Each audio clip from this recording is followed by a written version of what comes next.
تازه څېړنې ښيي ږیره پرېښودل مو له جنسي کمزورۍ او سرطاني ناروغۍ ژغوري. سلام، وخت بخیر. که غواړئ زموږ نور معلومات وګورئ نو زموږ چینل درسره سبسکرایب کړئ او که مو ویډیو خوښه شوه نو ضرور یې درسره لایک او شیر کړئ. اسلام هغه جامع دین دی چې په هر هغه څه یې د ترسره کولو امر کړی. د اخروي ګټو سربیره پکې ګڼې نورې دنیاوي ګټې هم نغښتې دي.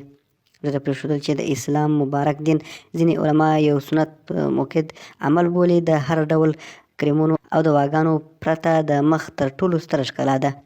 دا د اوس تازه د استرالیا د کوینز پوهنتون څېړونکو په خپله نوې څېړنه کې موندلې چې ږیره پرېښودل مو مخ له ګونځې کېدو او سرطان څخه ژغوري. د څېړونکو په باور د لمر وړانګې د پوستکي د ګونجېدو عمده لامل دی او ږیره پرېښودل د لمر د تیزو وړانګو پر وړاندې مقاومت کولی شي.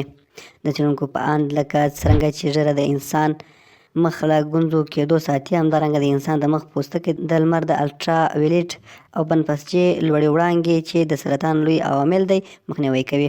روغتیا پالان وایي ږیره چې څومره ګڼه وي هغومره یې تاثیر زیات وي، خو د ږیرې د پاکوالي او منظموالي سپارښتنه هم کوي. د یوې بلې څېړنې موندنې ښيي ږیره پرېښودل مو د مخ د جذابوالي او ښکلا سربیره د مختلفو وژونکو او روزونکو ناروغیو لکه سابندۍ، د جنسي کمزورۍ او د ژمي په موسم کې پوستکی له چاودېدو ژغوري.